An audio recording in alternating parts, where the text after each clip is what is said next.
నేను నిన్ను నడిపిస్తాను, నేను నిన్ను నిలబెడతాను. నా మాట చొప్పున చేయటానికి నీ మనసుని బలపరుచుకో, దృఢపరుచుకో.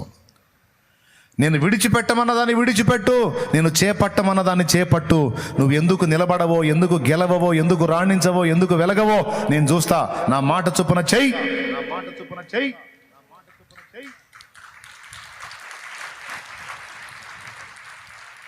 కానీ నువ్వు చేయవు. నీ మాట దేవుడు వినాలన్న వ్యవహారమే తప్ప దేవుని మాట నువ్వు విని దేవుని మాట చొప్పున చేద్దామని నువ్వు తీర్మానం తీసుకుని అడుగులు వేసే తక్కువ.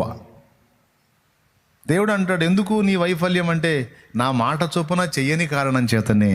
నీ మనసుకు తోచినట్టే చేస్తూ ఉంటావు. అందుకే యాకోబు గతి అంతే అయ్యింది. దేవుడు ఒకటి చెబితే ఇంకొక టైపులో వెళ్తూ ఉంటాడు. చివరికి దేవునితోనే ఒప్పందాలు చేసి, దేవునితోనే ఈయన నిబంధనలు చేసి, నువ్వు నాకు ఇట్లా ఉండు, నువ్వు ఇట్లా చేయి, అట్లా చేయి అంటే ఆయన సరే యాకోబు అంటే యాకోబు చెబుతాడు, దేవుడు చేస్తాడన్నమాట. అలాగే చేసుకుంటూ పోయాడు. తిరిగి రిటర్న్ వచ్చేటప్పుడు లాభం దగ్గర నుంచి జంప్ అయ్యేటప్పుడు, అంటే మావ దగ్గర నుంచి పారిపోయేటప్పుడు ఎబ్బోకు రేవు దగ్గరకు వచ్చేటప్పటికి అర్థమైంది మ్యాటర్. ఇప్పుడు పుట్టింటికి పోలేడు, అత్తింట్లో ఉండలేడు.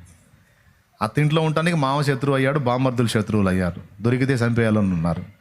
పుట్టింటికి పోతే అన్న శత్రువు అయి ఉన్నాడు, ముందే కత్తి నూరుకొని ఉన్నాడు, దొరికితే చంపేద్దామని.